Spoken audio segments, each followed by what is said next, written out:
For so many of us, a morning run is just part of the routine.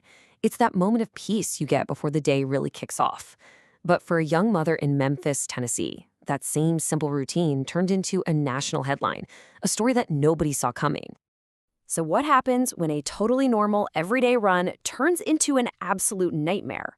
Well, that's exactly what we're talking about today. This is the story of Eliza Fletcher, and it's a story that starts on a familiar path, but ends with a question that would shock an entire community and expose some really devastating failures. Okay, so let's set the scene. It all goes back to September 2nd, 2022. For Eliza, it's just another late summer morning. You know the kind. But this one was going to be tragically, horribly different. And I mean, look at how fast everything just fell apart.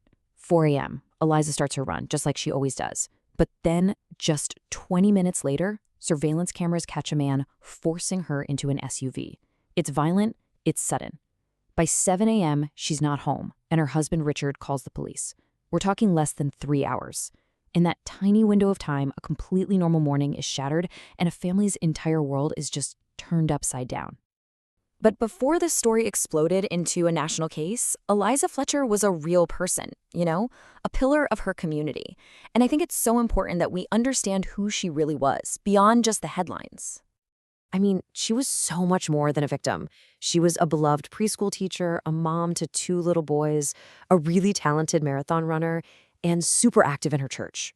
And yeah, she was the granddaughter of a pretty well-known hardware company founder. But despite all that, the family wealth, she chose a totally different path for herself, a path of service. And everyone who knew her said the same thing about her teaching, that it was clear she had found her calling. Apparently, she just had this amazing, effortless way with kids. They absolutely adored her. For her, it wasn't just a job, not at all. It was just a core part of who she was. So, with Eliza gone, the police launched this massive hunt. They are absolutely racing against the clock, trying to piece together whatever they can find from the scene of the abduction. And their first big break is this, some chilling surveillance footage. It confirmed everyone's absolute worst fear. This wasn't just a missing person case.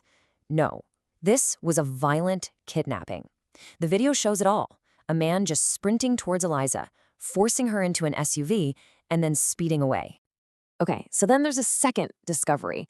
A random person walking by finds her cell phone and her water bottle just dumped on the side of the road about 7 miles away.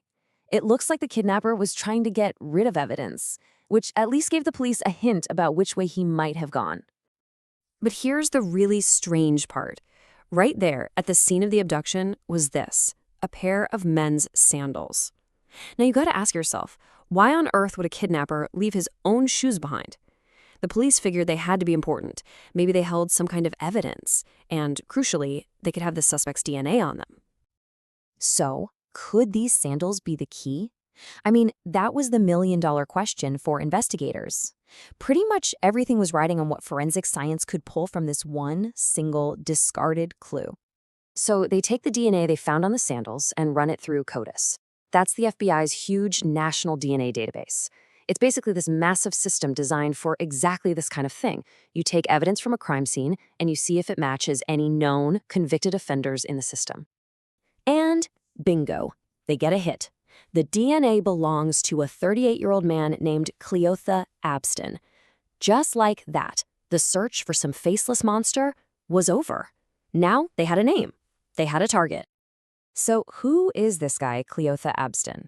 Well, when investigators started digging into his background, what they found was, it was a shocking and deeply, deeply disturbing pattern of violence.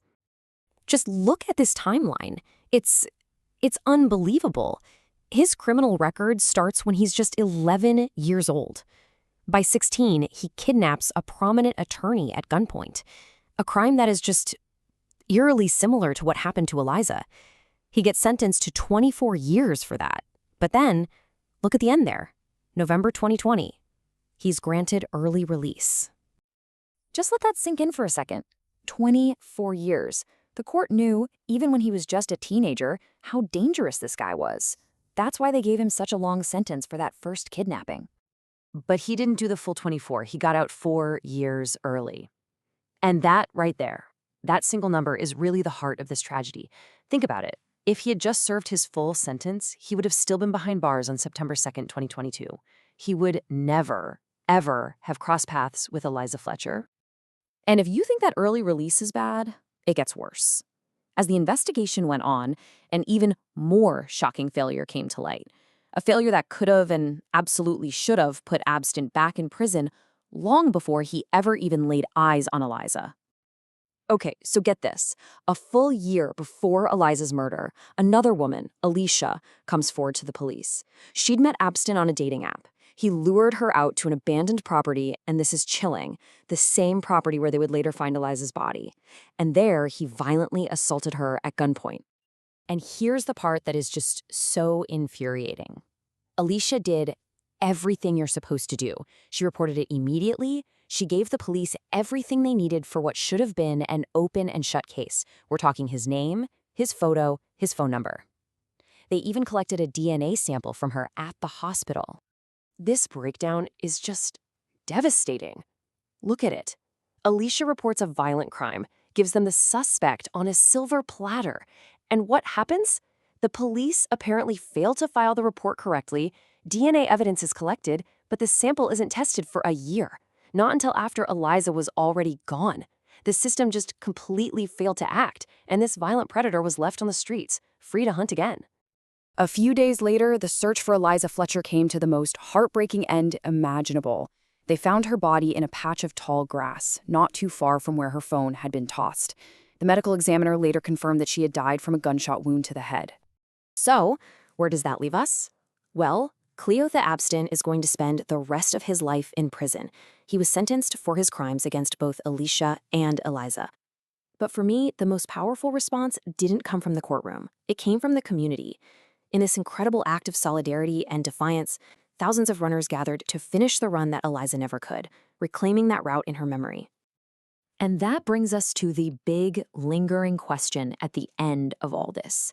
What happened to Eliza Fletcher was, without a doubt, a profound tragedy. But when you look at that timeline, when you see all the missed opportunities, all the systemic failures, you just have to ask yourself, was it also preventable?